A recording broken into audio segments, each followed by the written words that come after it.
welcome to the Relevate podcast. Thank you for Thank you having very much. us. Happy to be here. Wow.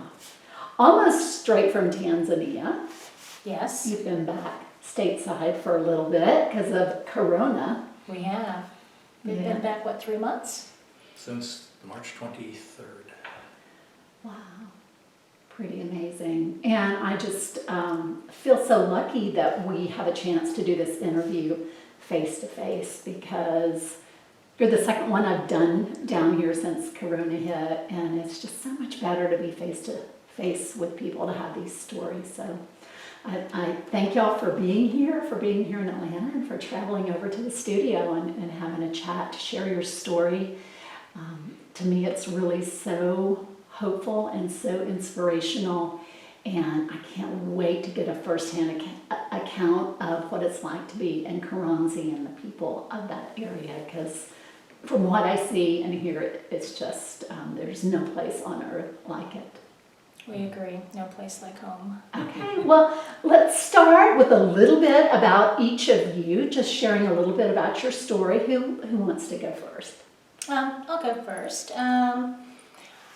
I grew up as a military brat, so I've lived all over the world.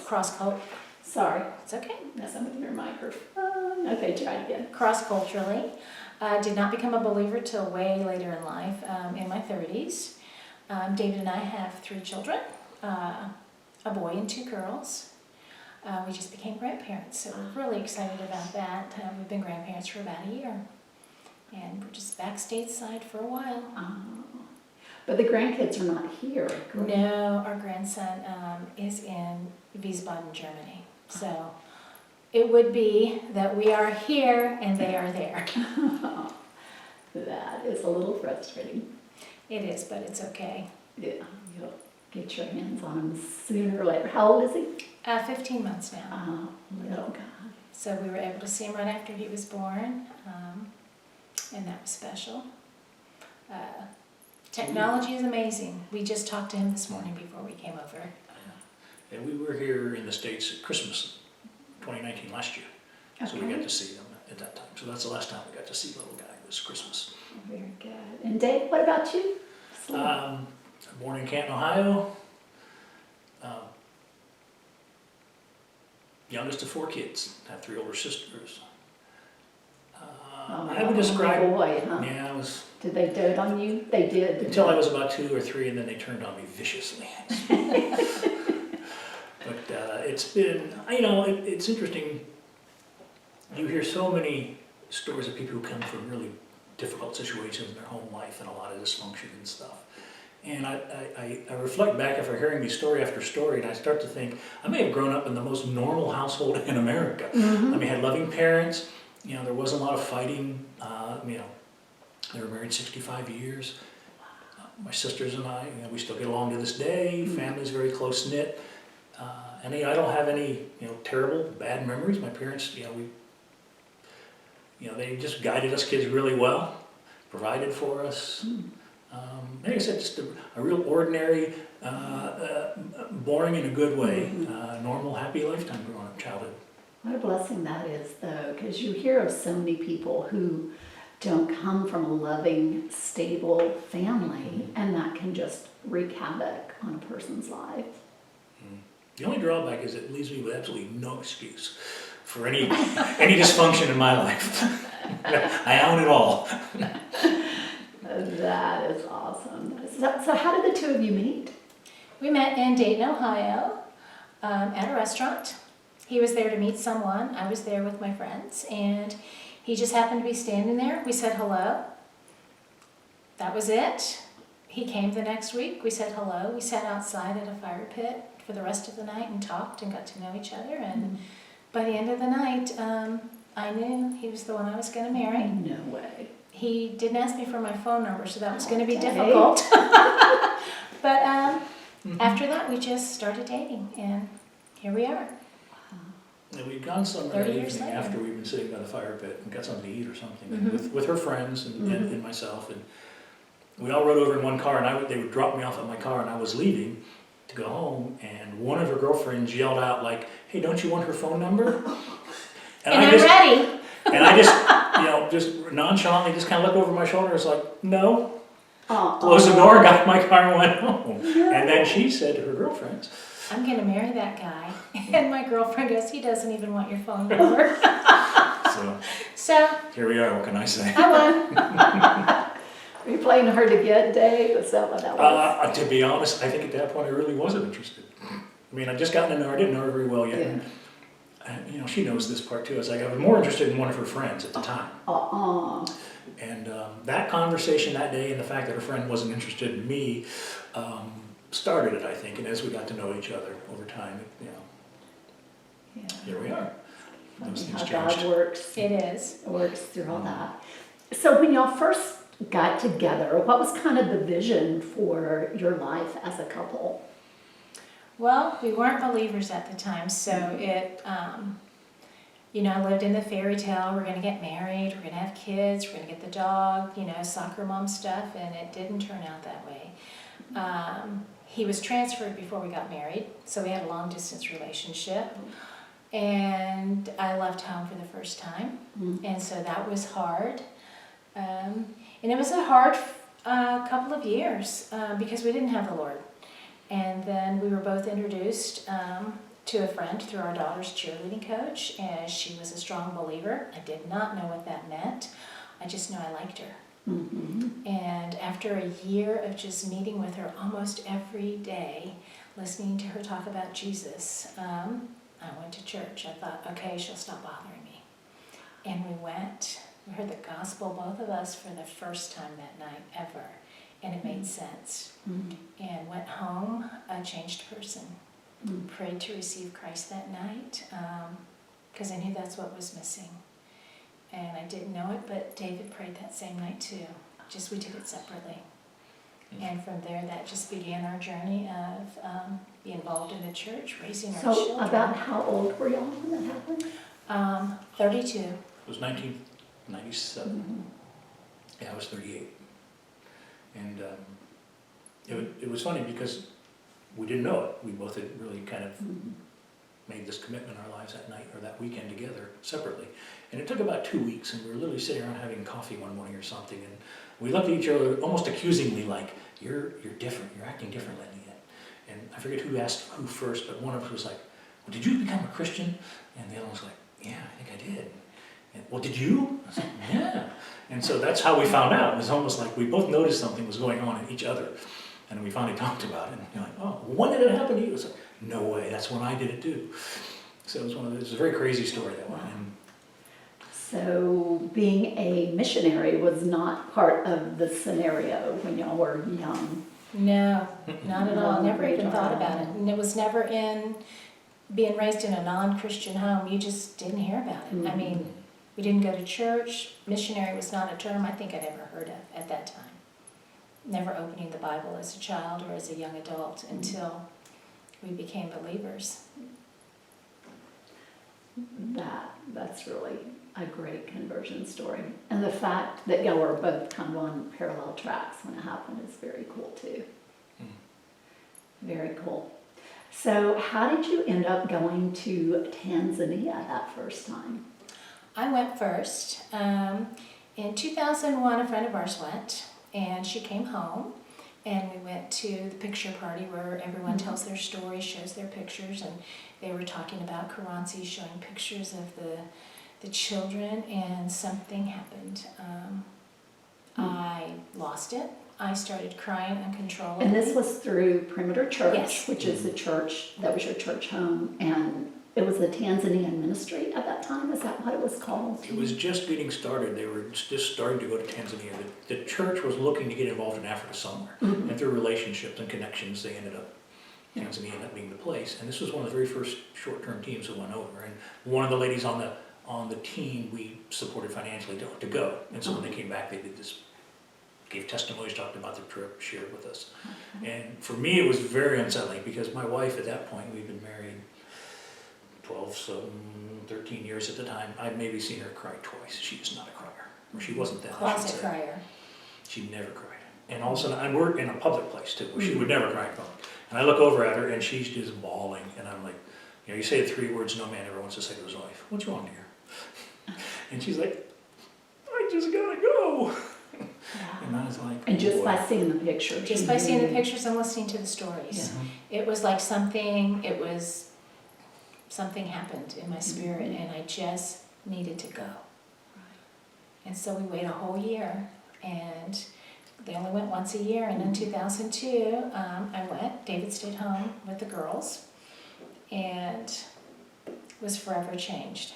For the first time, had to do a public testimony, and shared things I'd never shared with anyone in my life in front of all these Tanzanians. God broke me in a great way, and I knew that this was going to be home, but I didn't know what that meant. I just knew that I had to come back, that I was leaving a part of myself when I left. And came home very changed. Didn't want to live where I was living anymore. Didn't want to be doing the things I was doing. Just really felt like I had seen poverty. And I needed to change, and my kids needed to change. Kids got new mommy when I got home, you know? You hear people say, oh, there's starving children in Africa. Well, I was with them, and I sat with them, and I helped them, and, I had to do something.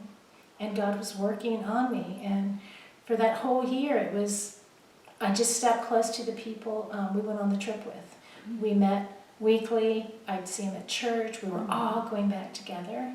And then in And it kind 2000, of kept your cup filled up a Yes. little bit. just Because having y'all that had that connection. shared experience. I mean, everyone on that trip came back changed. And then in 2003, you know, perimeter's going again, and I'm like, And she could be very convincing, Mrs. Taylor.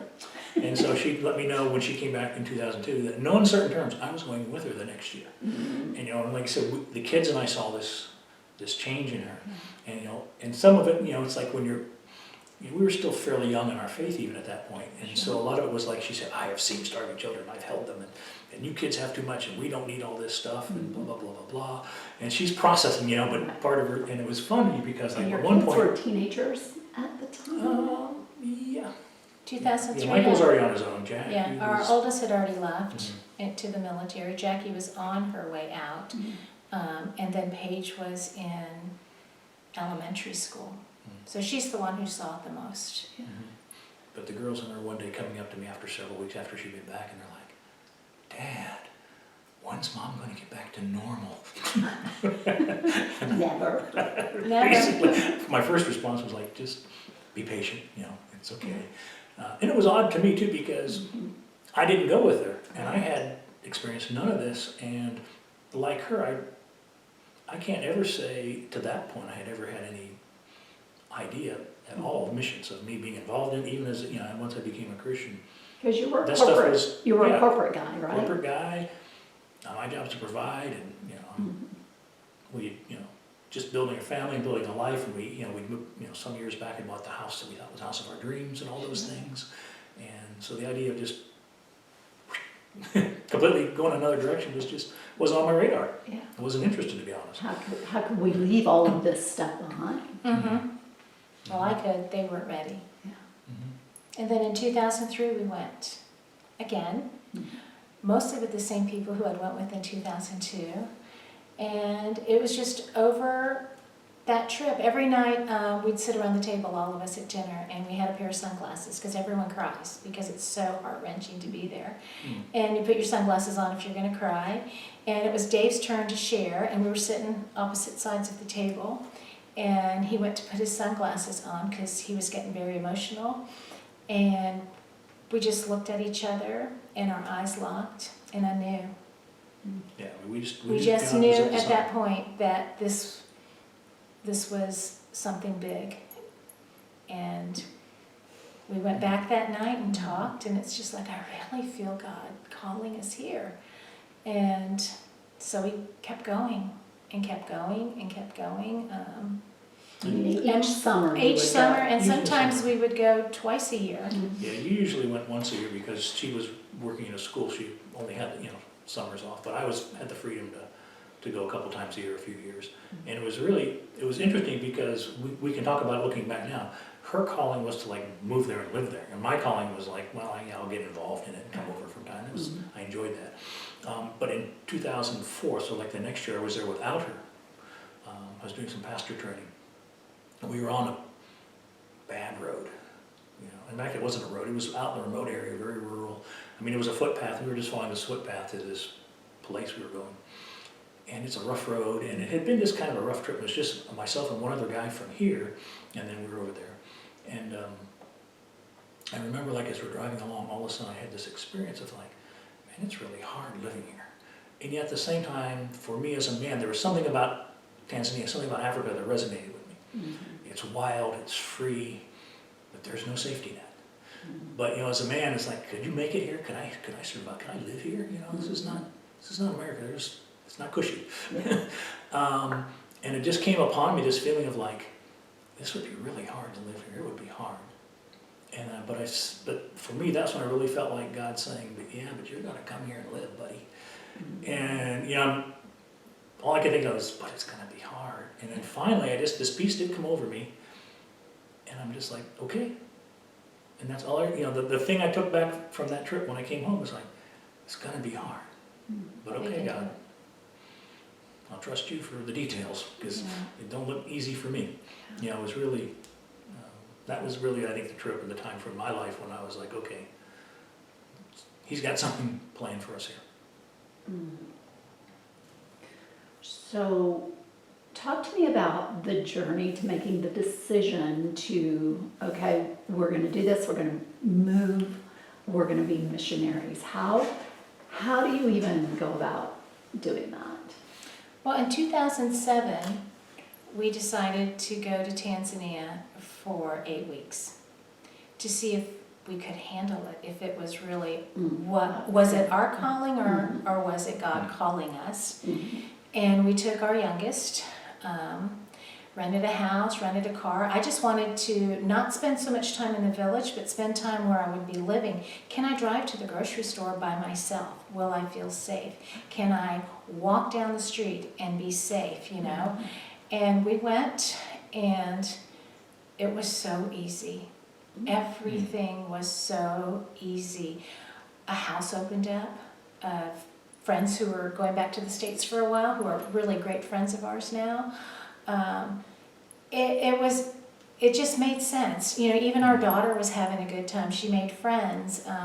And then we started venturing out to the village. David was gone for a while doing a pastor's training, so it was just my daughter and myself in this house, in this city that we knew no one. Mm-hmm. Yeah. But we felt safe. And it was just like another confirmation from God, like, okay, Marion, you can drive on the other side of the road. You know, you can make change, you know, in shillings. You know, they speak enough English, you're going to be okay. Mm-hmm. And then when his training was over, we just started going to the village every day. And it just felt like home. Yeah, I think there were like 3 questions we went there to get answers to. Can we live here? Mm-hmm. Can we work here? And can we, I don't know what the word I would, fit in here?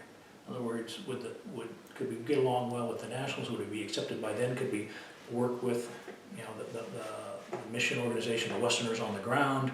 You know, that whole dynamic of could we fit in and find a role and all that. And I think we got very much confirming answers, yes, to all 3 of those questions. So at that point, we think, okay, we can do this. There was still the issue of timing, and there's also the issue, I think, of the big corporate paycheck that's hard to walk away from. And our daughter, she was a teenager, and we had actually interviewed with a different mission organization that says we will not send anyone with a teenage girl, because you're pulling her out of America, throwing her into rural Africa. It's not going to work. And we sat her down and talked, and she didn't want to go. She said no, you know, she's a teenage girl with friends. Yeah. And so we said, okay, we'll wait till she goes to university. Mm-hmm. Well, I said I'd wait till she went to university, graduated, got the big girl job, settled in her apartment, then I would go. Mm-hmm. Well, of course, God had different plans. We left while she was in college. One of the biggest mistakes you can make in life is to tell God your plans. And your timing. Oh, I know. God's timing is never in sync with my timing. Yeah. So all of those were answered for us. So it was just a matter of, you know, starting to raise support, finding an organization. We went to Perimeter. They steered us toward our organization, UWM, and we just started the long process. And what is UWM? United World Mission. They're based out of Charlotte, North Carolina. Mhm.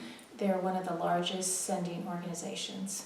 Yes, the United World America. Mission is non-denominational. Mhm. They have I'll say a philosophy of missions Mhm. that as an individual or as a couple or a group, if you have desire to enter missions and philosophically you fit kind of in under their umbrella, they provide the member care, they provide training, great training, they provide the financial support, they handle all your finances, you get insurance through them, health insurance, things like that.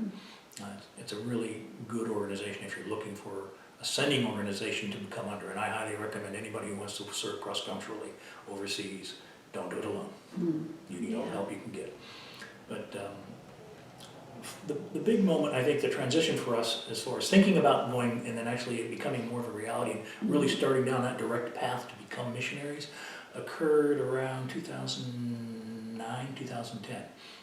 I was going through a job transition, and I was sitting down in the middle of this transition. They got a book that really struck me. It was taking you through this process, what are you good at, what are your passions, what do you like, what do you not like, all those things, and I was all prepared. I read the book, I was going to go back through it again, and it was almost like a process they took you through, and I was going to sit down with paper and pencil and just map all this out and figure out what my ideal job was.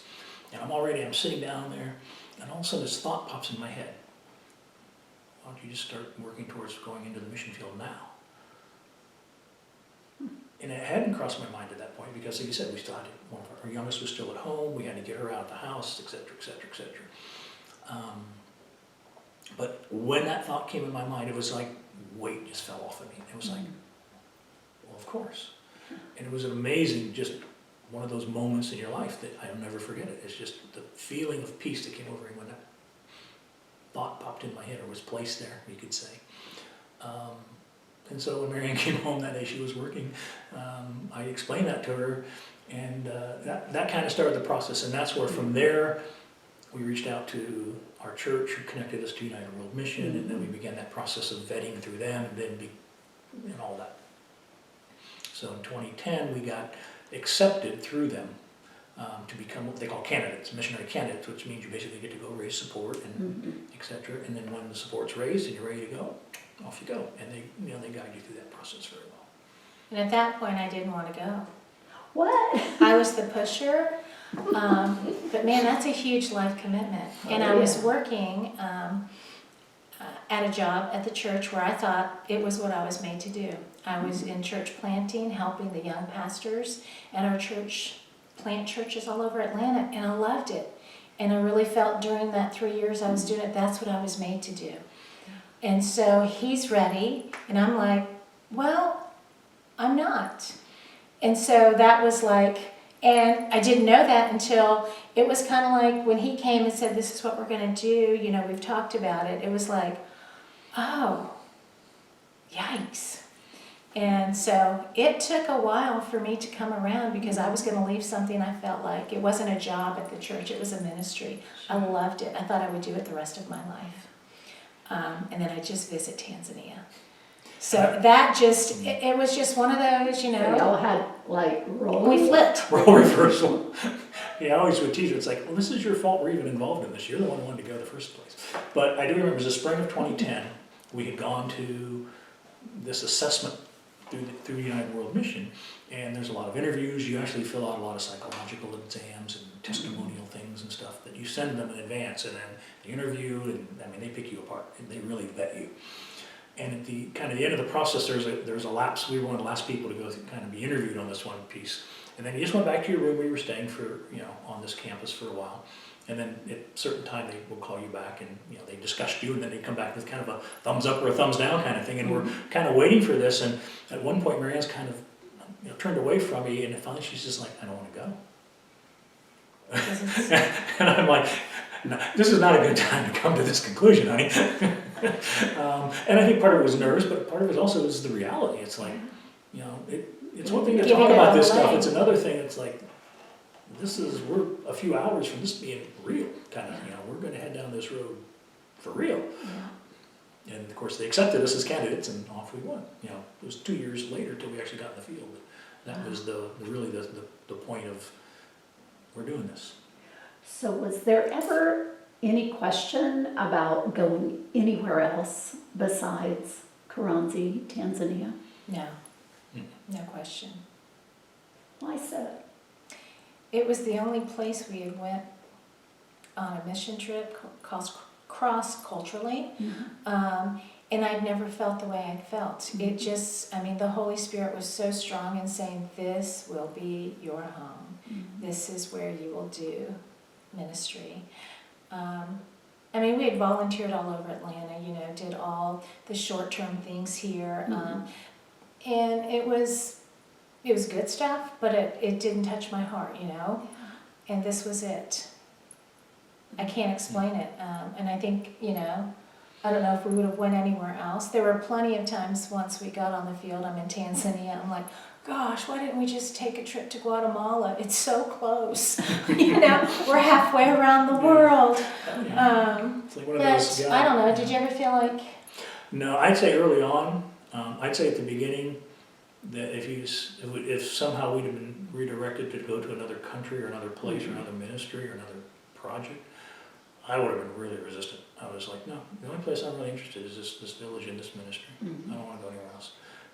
Today, we may not be quite so stubborn about that or set on that. I mean, I think we might be a little more flexible. But in the beginning, no, that was the only place it's like, no, God's called us here. Right. But in the beginning, we didn't go to Tanzania. At the 11th hour of, you go through missionary training school, and we were there for 6 weeks, and then we were coming back. We were saying goodbye to everyone. And week 5, we had issues with our permits and visas in Tanzania, and we couldn't go. And talk about being deflated, walking around this campus that we were at going, have I been wrong? God, have I not been listening? But we look back now, and it was one of the best things. We were rerouted to South Africa to be with another team with United World Missions while they figured all of our work permitting issues out and other issues that we had there. And we were there for what, 3 months? 4 months. 4 months, and I was working, you know, in a township, doing tutoring, being with kids, and we were also a part of this group that was bringing in college kids from the States and training them on some mission things. And when that ended, it was like, if we've been wrong, then we're wrong, but we're going. And we're going with all the toxic turmoil that's going to be waiting for us when we land in Tanzania. And we went. And it was hard. And United World Missions were the ones that, while we were still stateside at the end, like, look, there's some issues here with some of the other partners that were involved at that time in the ministry there in Tanzania that have to be worked out, and it's not a good time for you guys to go. Yeah. So we're going to reroute you to South Africa to get you on the continent, get you involved in missions, get you started. Some of the things you would do in the first months there, you can do them here. And I was like, no, I'm going to Tanzania. If not Tanzania, I'll just stay here. And it's like, again, wiser, more experienced people like Dave. Stand down, soldier. Go. and so we had a great time those 4 months. We loved South Africa. And we met good friends that we're, you know, missionaries we're still friends with. But it wasn't home. It never felt home. It kind of felt like you're in the middle. Like, gosh, do we go back to the States? Are we going to get to Tanzania? So that was hard. But that wasn't going to be home. We do. So we were sent somewhere else. South Africa's beautiful, by the way. It's a tourism prompt here. It's one of the best kept secrets on the planet, I think, because they've been so isolated for so long. Yeah. There's a lot of people in Metro Atlanta from South Africa. In this particular area, we have some real good friends. And the area we were in was so beautiful. It was like, we gotta get out of here. It was like, we're gonna get too comfortable here. Exactly. Exactly. So you finally made it to Karanzi, and I found this on your blog, and I was like, I don't know if I want you to read this, Dave, or if I should read it. So Probably better if you do. I might get emotional. okay. So March 22, 2010, you were appointed as missionaries in Tanzania through United World Mission. Almost a year later, on February 27th, you, Dave, wrote this on your blog. Karanzi is always a tough time for me. On one hand, it is incredible to see the good that has happened here. And I was overjoyed to see the tremendous economic activity and the generally happy vibe that was being given off throughout the village. This is not the barren, depressed, dying place of 10 years ago. Things have come a long way. But there is still a long way to go, and that's the tough part. It's easy to be aloof with an academic talking about how sad it is that there are widows here, illiterate, unskilled, barely surviving. But when you know them by name, have visited their house a dozen times, know her 6 children so well that they recognize you in town, have been shown where her husband and a 7th child lie in the hillside just behind her house, it is impossible to remain aloof. When I think back to that first time I met her and looked into her eyes and saw, for the first time in my life, abject hopelessness, it is impossible to remain aloof. When you have seen her literally run down the hill where she lives, crying out in that joyful African tra-la-la-la-la, the sight of your wife, it is impossible to remain aloof. And Saturday I saw her again, but she did not look well, not at all. She has malaria and typhoid. This is still a long way to go, and this just turned into another tough trip. Pray for me, and more importantly, pray for Ruth.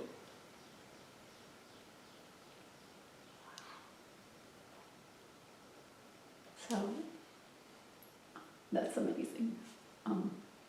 Thank God you didn't remain aloof. And maybe somebody listening to this, it's your wake-up call to not be aloof anymore. We've been aloof too long, just comfortable and happy with the status quo. I mean, there's people hurting and dying that need people to stand up and be brave and do what y'all did.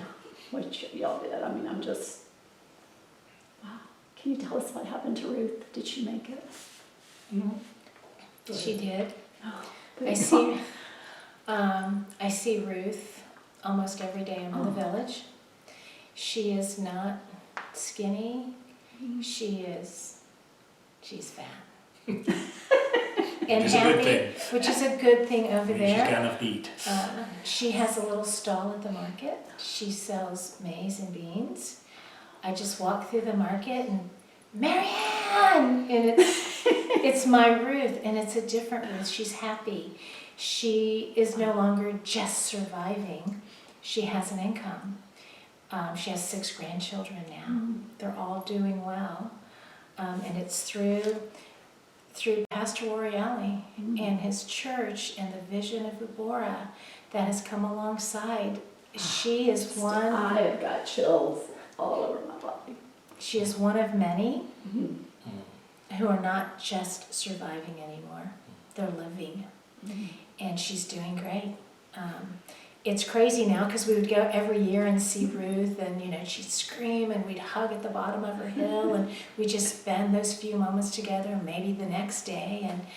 And now it's kind of like, hey Ruth, hey Marianne. I mean, she's busy, and I'm busy, and I just walk by, I'm like, hey, she's like, you want some beans? And I'm like, okay, I don't need them, but okay. I mean, it's just the transformation. Ruth is alive and well and beautiful and happy, and she's making it. Praise. Okay, so let's talk a little bit about Pastor Warieli and the widows, because as I understand, that's really kind of where it all starts with Ubora. Yeah. And I would start by saying, on one hand, Ruth is like a microcosm of Karanzi, where she was and where she is. And there's hundreds of Ruth stories in that village now. And that's the beauty of what we're seeing, the transformation and whatnot. And Pastor, it all goes back to him. 1997 is when he had this vision as he was traveling through the area of Karanzi. He was already a pastor. He was working for his denomination. He was working with multiple churches in the area, so he had to pass through Karanzi. at that time, Cross was economically, socially, spiritually depressed. It was an area where there were basically two types of people lived in Cross. Those who had nowhere else to go and couldn't get out, or those who went there to hide. There literally was, some old stories, there was a gang of bank robbers hiding out in Karans years ago.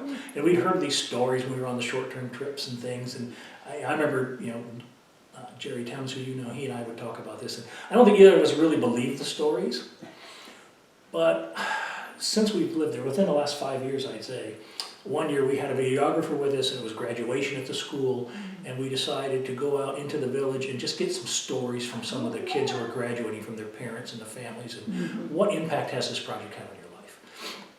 And one of the girls who was leaving 7th grade, graduating from the school to go on, we were at her house with her mother, who turned out her mother was a widow, and that's all we really knew. And she was successful now. We'd seen that because she ran one of the big feed mills, or the grain mills, where they take the corn and they let it dry. It's like kind of like field corn here, and then they mill it.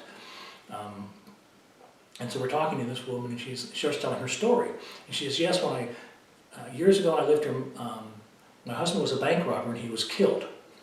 I'm behind, True story. I'm kind of standing behind the VR film going, oh my gosh, the stories are true. And here's his wife. And her husband was like the head. He was like a gang leader, or whatever you want to call him. He was the head of this little mob.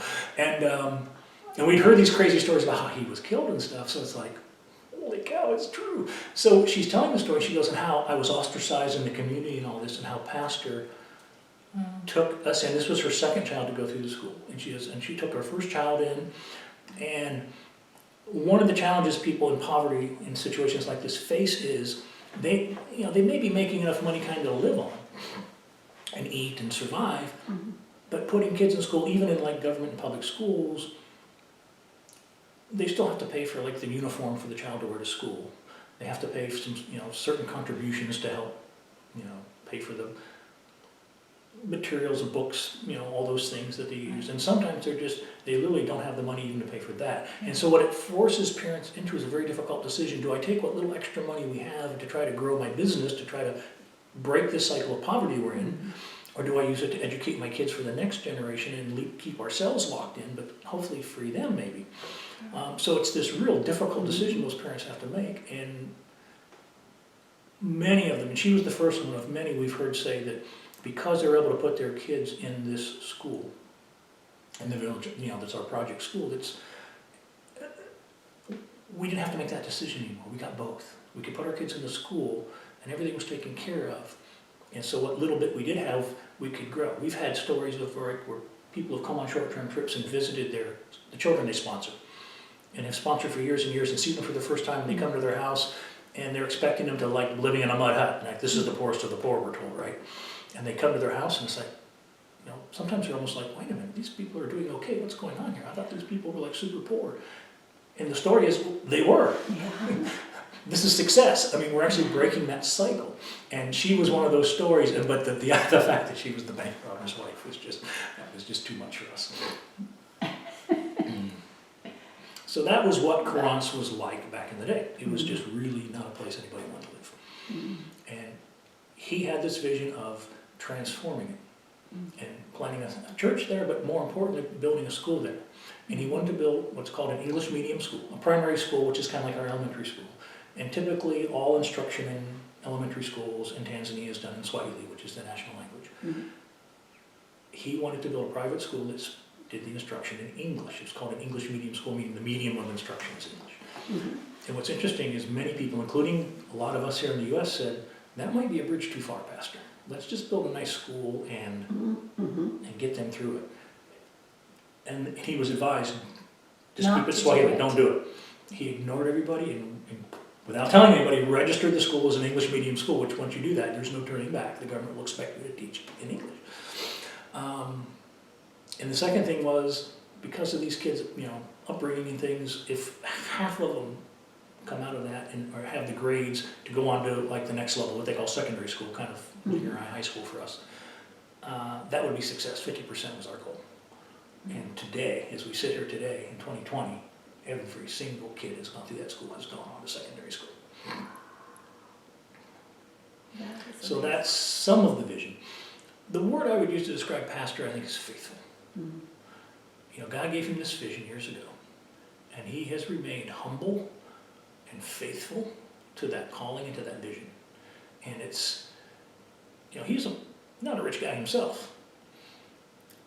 And, a lot of money's poured into that school, into that project, and, it comes into the school, but it doesn't stay there. A lot of it flows out into the community, and that's where you're seeing the transformation. Sure. And I assure you, there have been multiple opportunities for him to benefit from that financially. But he would have had to make a choice. Mm. And he's, like I said, he's been faithful all along. And it's been for me a real privilege and a joy to work alongside him. We've become close. I got 3 sisters, never had a brother. He might be of a handful of 2 or 3 men in this room who I would consider a brother. That is cool. It's fun to see them together. So, do you speak Swahili? I do. And what about you? Sort of. Because my primary role there is, it's the foundational teaching of the youngest children we bring in, Mhm. and it's all in English. So I teach English. So that's my excuse. I'm not as good a student as David is. He's So let's very talk a good. little bit about your respective roles since you've been there.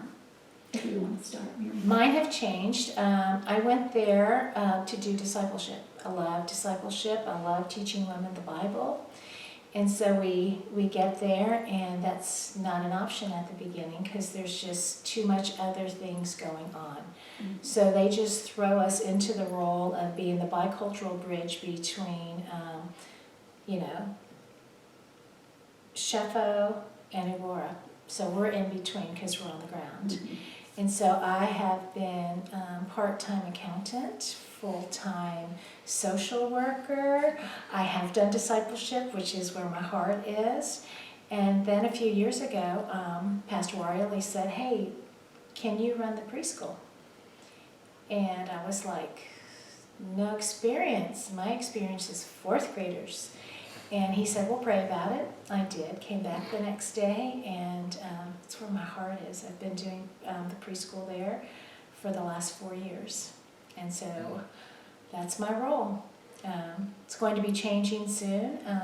I have hired my replacement right before COVID, and she's doing great. David and I have a tagline in our ministry. It's develop, empower, release. We feel as missionaries, if we're there in 10 years doing the same thing, we have failed them. It's to develop them and release them. And so I have other things I'm going to be doing when I get back. The main one will be just empowering and releasing her. And right now we're doing that via Zoom. So another great thing of technology. So I've wore many hats. My favorite is the one I'm currently in, is the preschool director. But God has other things out there that He's preparing me for while I'm here. So we're excited about that. Very cool. What about you, Dave? Well, first of all, Marianne sells herself a bit short here. Okay. Humble. When she took over the preschool, as it was called, it was basically 100 kids and 2 ladies who really weren't trained teachers. So it was more like herding cats. And what she has done there with, she'll first tell you a lot of help from other people, and certainly the Tanzanians get a lot of the credit. And that is that she has taken that chaos and put structure to it. And there's actually a curriculum now, and these kids are now in 3 separate classrooms, and so that when they go into 1st grade, they have been in the program or in the school, so to speak, in preschool 3 years.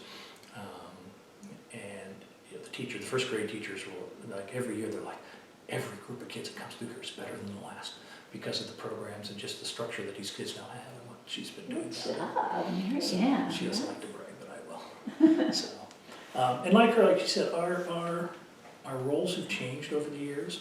When we first got on the ground, there was some of this, there was an organization on the ground that things were not going well, that were between what is now Ubora and the actual Shefo is the Shelter of Hope and Excellence, which is the name of the organization on the ground, the Tanzanian nonprofit. Right. It's called Shefo. And what we were first a part of was helping the solution became that Ubora would work directly with Sheffield. There would be no middle person in the middle, because they, you know, they still needed a bit of a bridge, and that we became that bridge. Okay. But Sheffield had never gotten the money directly. They never had to manage a budget and do all these things. So Mhm. a lot of our work early on was a lot of learning, obviously, learning the culture, learning what's going on, but also a lot of administration. Mhm. A lot of the project management and just the, you know, the management of the actual organization of Sheffield. And while at the same time, like I said, Mary Ann was putting structure to the preschool. 3 years ago, we hired a full-time, like basically managing director, a man named Baraka, who has become, I mean, he's the man. He is And so so dynamic. Yeah, and you know, I had to, you know, and I've had the privilege of, you know, working alongside him, and really, you know, like I said, he took over what I was doing, and he's done it better than I ever could.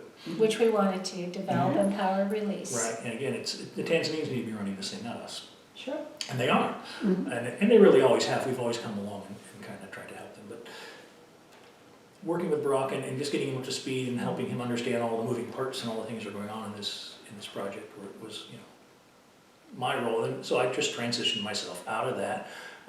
Nowadays, my role now is much more around spiritual formation, I'll call it. You know, the project is in a really good place where we've got good, solid infrastructure from an organizational standpoint. We've got the right people now, you know, in the right positions hired, and the organization is able to do a lot of good things, and the school's running well, it's doing very well. One piece in the school and in the church, I'll say in a broader sense, is the pastors are noticing, and this is a conversation that I've had with our headmaster. He sees it in our kids, and I've had it with pastors in the community and in the area. They've seen it in their congregations, is that, you know, we have rich times of worship and they come every Sunday, but our churches are growing. We're planting new churches, but we're not seeing transformation in the people. We're not seeing in the community or even in the individuals in our church what's going on here. And so what I want to do now is help them work through that.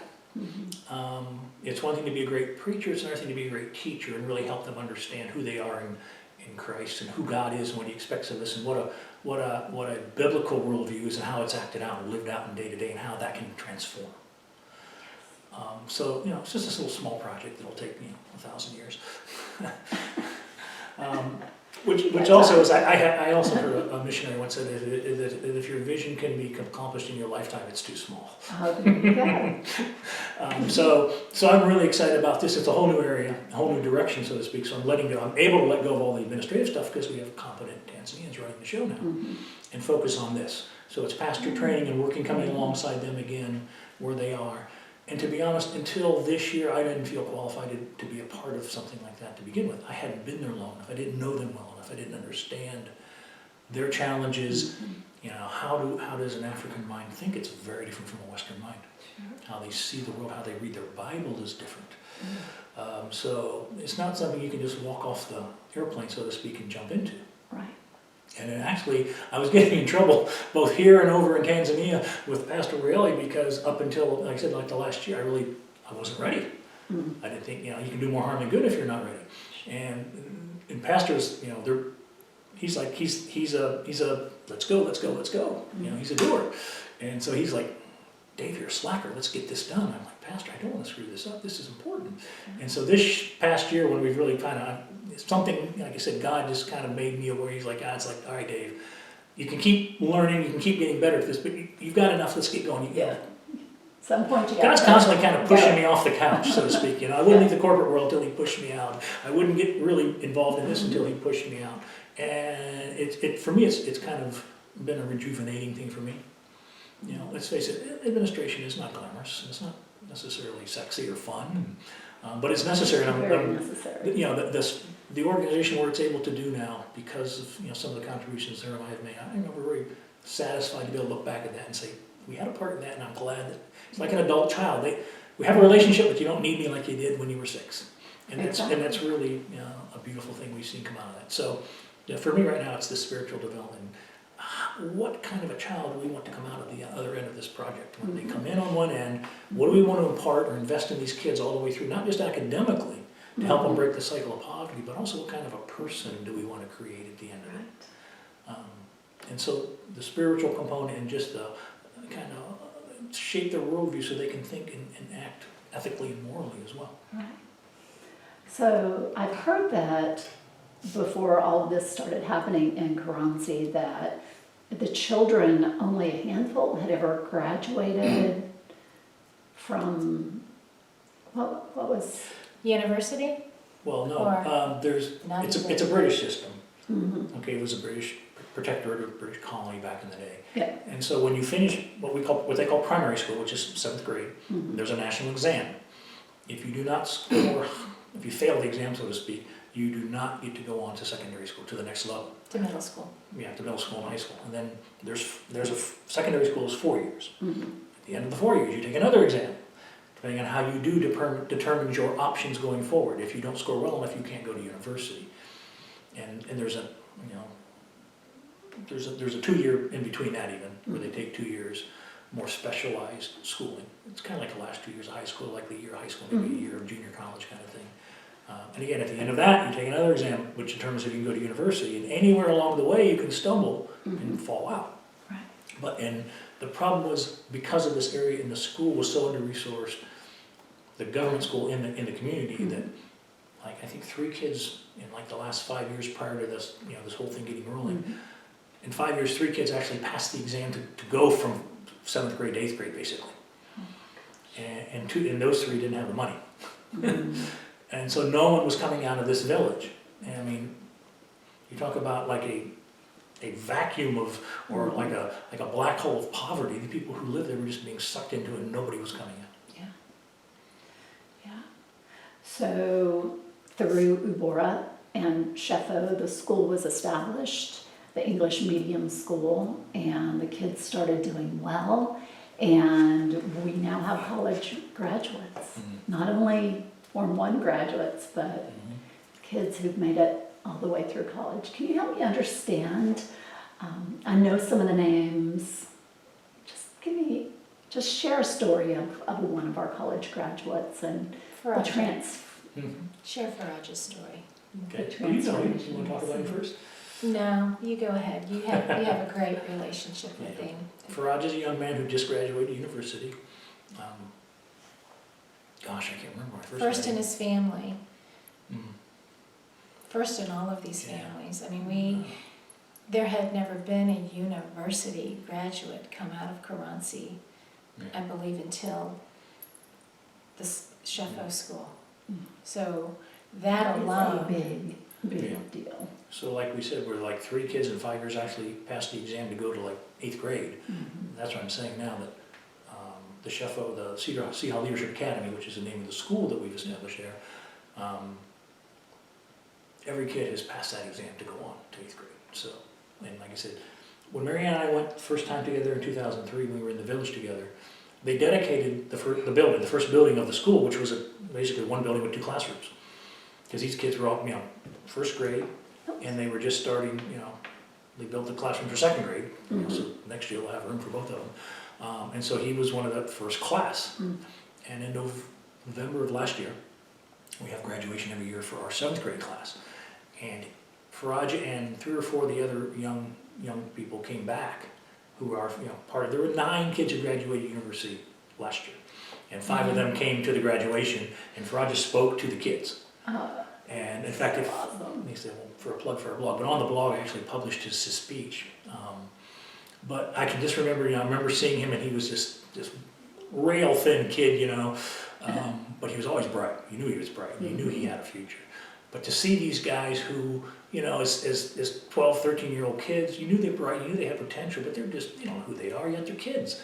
And now to see them 9 years later, young men, young ladies, confidence in themselves, and for him to stand up there and give this speech in front of, the community, because, it was a big turnout for the graduation, and, having known the road he took and how many places along the way he could have stumbled, and how he had to fight through.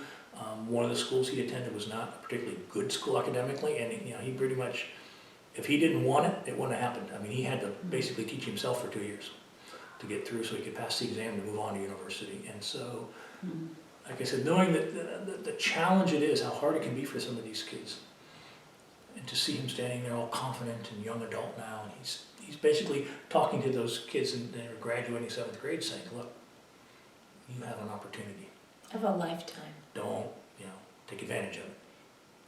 We've actually hired him as a consultant Yeah. to work on our webpage. Yeah, he's How developing the cool is webpage for the that? school. And for Sheffield, yeah.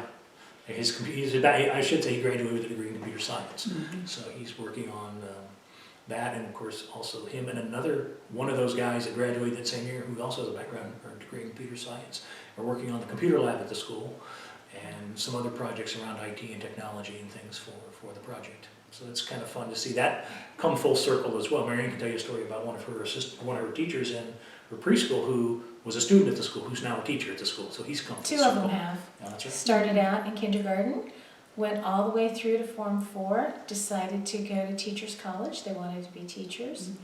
Got their certificates, came back, interviewed. I had positions, and I hired them. And it's just, it's amazing. I mean, I can remember graduation last year, standing up in front of everybody and calling on Benny and Jeremiah forward and looking even at the K1 students, the first people who come into the school, and talking to the graduates saying, this is full circle, and let me explain full circle. Mhm. We started here and we went to pre-1, we left Standard 7, we went to Form 4, we went to Teachers College, they're back.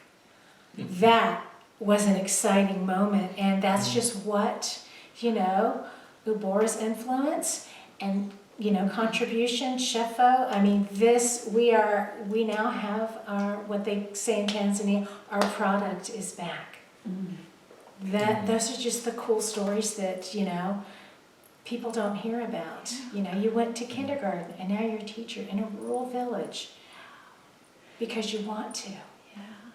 And I love the whole heartbeat of the ministry. It's coming alongside the people of Karanzi, and it's kind of like an amazing mentorship model, right? And there's funding that's part of that, but it's all towards getting them to be transformed and sustainable, Yes. right? Mm-hmm. Right. And there's just there's so much opportunity for hands-on involvement here to serve, to love, to give, and for you guys to be able to see firsthand the fruits of that groundswell of support from this country and us pouring into the people. It's got to be really quite amazing to see. It's kind of a social experiment that I think is working really so It's well. succeeding so well. Yeah, we started out on short-term trips going there and coming back, and we know the impact that had on us. Right. And so it's fun now, we're kind of on the other side where we live there, we're on the ground, and so they come and they have this incredible experience in there for a week, or so, or 10 days. And then, they all hop in the trucks and they're heading back, to go debrief for a night or so and then head out to the airport, go home. And, they're waving goodbye and we're waving goodbye and everything. And it's like, I remember what that was like, and It's exciting to see the same people come back like we did over and over again. to see some people, or you meet them, the first time on their first trip, and it's like, we used to have a thing when we were doing short-term trips, we would tell, we were told, and we would subsequently tell other teams as we would come over, it's like, when you come to this place, before the plane leaves the ground, before the wheels leave the runway to fly you back home, you will know if you're ever coming back or if you're going to remain involved in this place.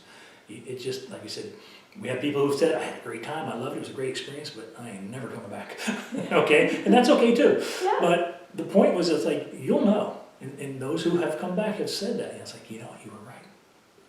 I didn't realize it till later, but even before I left there, I knew I was coming back, or I was going to remain involved in this ministry, in this project, in this village. I cannot wait to get over there. You might not come back. Yeah. Be careful what you wish for. Yeah. People are saying, "Now I can't wait to go," and I'm like, "Can't wait either. Just Come on over. be ready." Yeah. So it's fun to see to see that. And from what I hear, it's the people are just so special. Can you help us understand why that's so? That probably is when people say, what do you like the best about Tanzania? What do you like best about the village? And it always, you don't hesitate, it's the people. Mm-hmm. They are warm, they are loving, they are humble.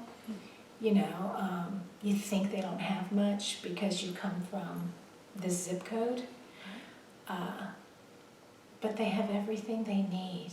Sure, we all want stuff, but they have everything they need.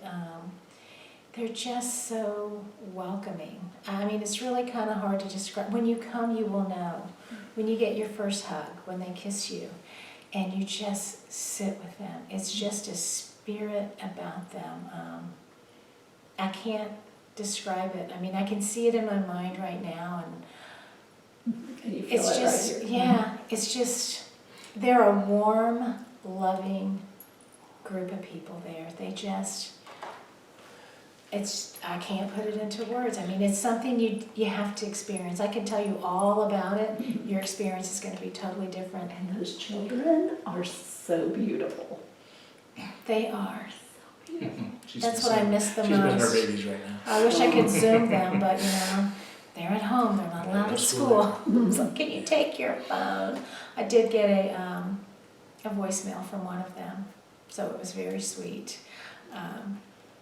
But I can't just, it's one of those things, you have to experience it for yourself. I can tell you how great it is, but until you experience it, I mean, what about you? When we went the first time, or the first few times we went to short-termers, and we hear it very frequently from people who experienced that the first time, is they look around, and it's natural as a rich Westerner to look around and go, they have so little, but they're so happy. And it was interesting. It wasn't until they got to know us a little better that they could be a little more honest with us, and they were like, why do you say that? Why do you say we have nothing? We're happy.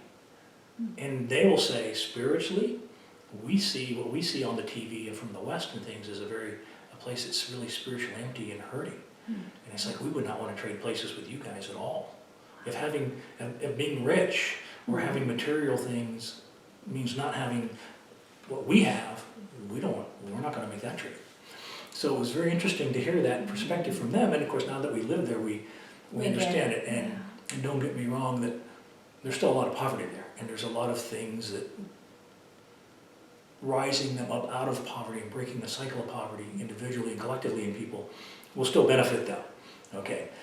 And I think that So lots of work to do. right, and I think that the real success was to how do you do that without losing out what they already have, the good stuff they have, keep that. Exactly. So Corona took you out of your home in Tanzania and brought you back to the U.S. for the foreseeable future. What has that been like? Hard. Sorry. It's hard. Tanzania's home. America hasn't been home for a long time. It's where I have a house. It's where my friends are. It's where my church is. It's where my mission is. So to be here and not there is very hard. I think the hardest part is not knowing when I can go home. Usually we come 6 weeks, we're out of here, we're back home. Now it's, I've talked to people and they're like, you probably aren't going back till 2021. Absolutely heartbreak. I can't imagine that, It is a hard reality it's probably true. We're making the best of it. You said something to me, Rena, that has stuck in my mind. You said, God has you right where He wants you to be. And you said, Marianne and David Taylor, God has you right where He wants you to be. And I have to rest in that. And I go back to that conversation. I can still hear your voice saying that when I get upset. And it's like, I'm here. I don't know why, because I really still could be there. But, you know, I can't question what he's done. We're safe. We're corona-free as far as we know. But we're where God wants us to be, so, you know, I have my moments. I want to go home. But then I have those moments where I'm where I'm supposed to be. I'm spending time with people, good time, that I normally wouldn't get to. And that's good. And you're resting. Well, And we you're are resting. recharging. That's the big word. I'm recharging for the first time in 7 years of living there in a way that I would not have recharged. There are times when I'm thankful I'm here. I'm closer to God in this season of my life than I ever have been. And I wouldn't be had it not been for Corona evacuating us back here. So for that I'm thankful. But my heart, I got 91 children over there that I would see every day. And I can't, but I have to keep going. I'm where God wants me to be. So be content in that, because I will get to go home one day. And boy, would that be a celebration. It's, yeah, I think we're a lot alike in that maybe it's not ideally where we want to be. And for me, it was really frustrating because starting at the beginning of this year, some of these things I talked about, the spiritual development stuff, doing some discipleship with the teachers at the school, was just getting rolling, getting momentum. We had been doing these pastor training and working with the pastors and getting that and all that, because it all kind of gets kind of halted because we have to get on an airplane and leave. And you deal with a little bit of guilt, like, am I abandoning? I gotta stay here through this. Why do I get to leave? That was huge. That was huge. But also, I think we're both kind of coming to the point where it's like, well, we're here, and God's got us here for a reason, so it's incumbent on us, and if we're going to be faithful, back to that word, then, okay, God, show me why we're here, and what you want to do with us in this time while we're here. How can we redeem the time? And for me, it works because what's worked is I've got time to write now. And in fact, not too distant future, we're going to go to a fairly...